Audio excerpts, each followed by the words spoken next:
Thank you very much. And we will do it right. We're going to do it right.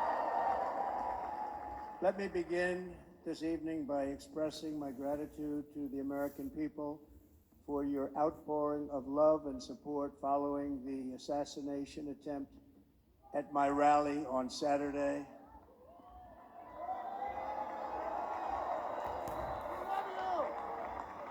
As you already know, the assassin's bullet came within a quarter of an inch of taking my life. So many people have asked me, what happened? Tell us what happened, please. And therefore, I will tell you exactly what happened. And you'll never hear it from me a second time because it's actually too painful to tell.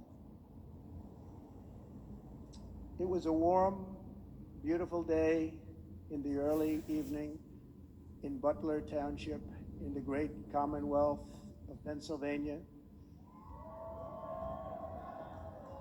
Music was loudly playing and the campaign was doing really well. I went to the stage and the crowd was cheering wildly. Everybody was happy. I began speaking very strongly, powerfully, and happily because I was discussing the great job my administration did on immigration at the southern border. We were very proud of it.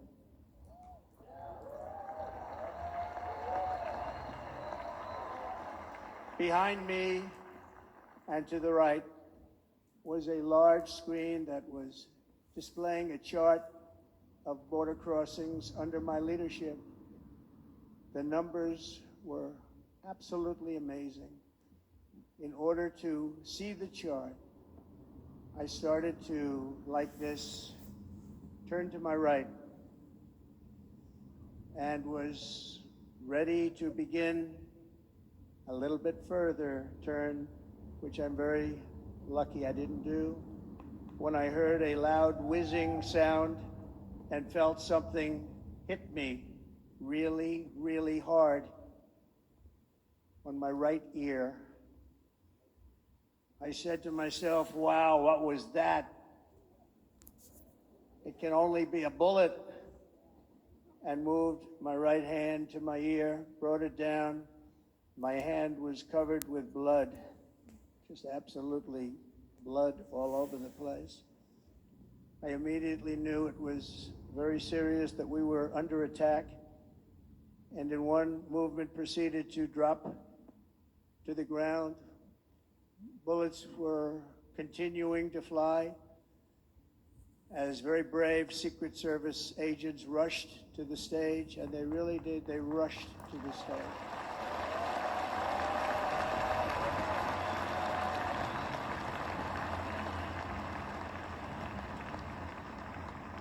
These are great people at great risk, I will tell you, and pounced on top of me so that I would be protected. There was blood pouring everywhere, and yet, in a certain way, I felt very safe because I had God on my side. I felt that.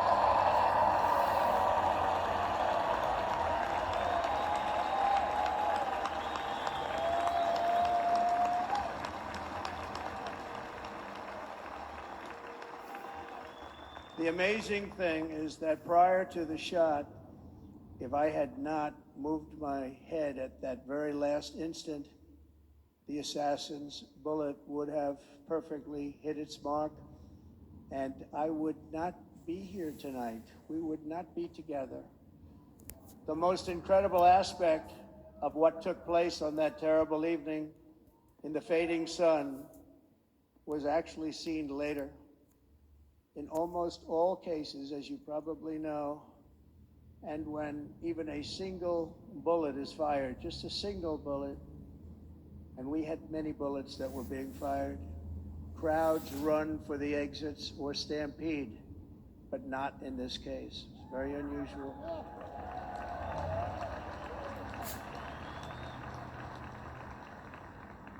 This massive crowd of tens of thousands of people stood by and didn't move an inch. In fact, many of them bravely, but automatically stood up looking for where the sniper would be. They knew immediately it was a sniper, and then began pointing at him. You can see that if you look at the group behind me. That was just a small group compared to what was in front. Nobody ran, and by not stampeding, many lives were saved. But that isn't the reason that they didn't move. The reason is that they knew I was in very serious trouble. They saw it. They saw me go down.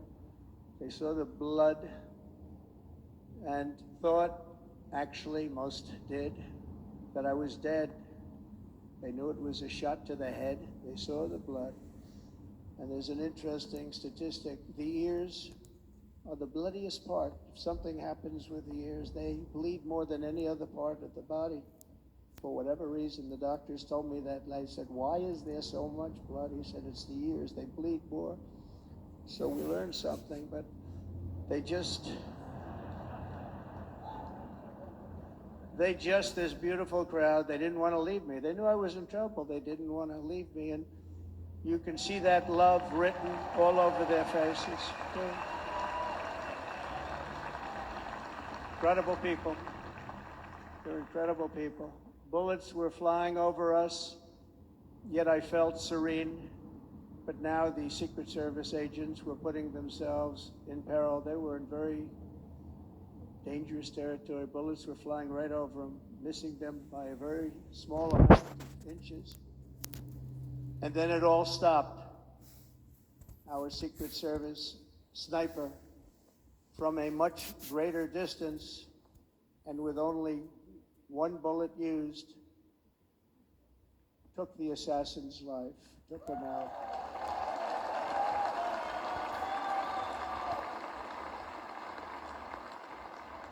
I'm not supposed to be here tonight. Not supposed to be here.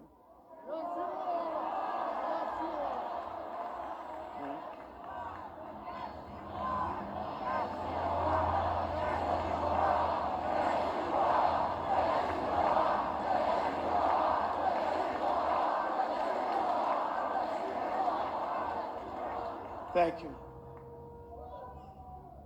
But I'm not. And I'll tell you, I stand before you in this arena only by the grace of Almighty God.